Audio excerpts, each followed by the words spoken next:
এই কোরআনুল কারীম তেলাওয়াত করলে কেমন লাভ, কেমন ফায়দা?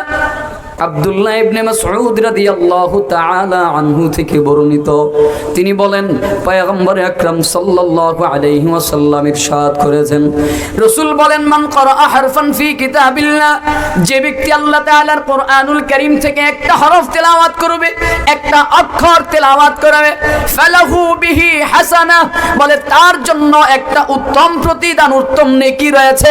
ওয়াল হাসানাতু বিআশরি আমসালিহা, রাসূল বলেন আর একটা নেকির সমান সমান হলো 10টা নেকি। তার মানে কেউ যদি কোরআনুল কারীম থেকে একটা অক্ষর তেলাওয়াত করে, আল্লাহ তাআলা তার আমলনামার মধ্যে কমপক্ষে 10টা নেকি লিখে দেয়। রাসূল বলেন, লা আকুলু আলিফ লাম মিম হারফুন, পয়গম্বর বলেন আমি বলছি না আলিফ লাম মিম একটা হরফ, ওয়ালাকিন আলিফুন হরফ, বরঞ্চ আলিফ একটা হরফ, ওয়া লামুন হরফ, লাম আলাদা আরেকটা হরফ, ওয়া মিমুন হরফ, মিম আলাদা একটা হরফ। তার মানে কেউ যদি কোরআনুল কারীম থেকে বুঝে পড়ুক আর না বুঝে পড়ুক, এতটুকু কেউ যদি পড়ে আলিফ লাম মিম, সঙ্গে সঙ্গে তার আমলনামায় 30টা নেকি লিখে দেন কে? আর একটু আওয়াজ করে বলেন না কে?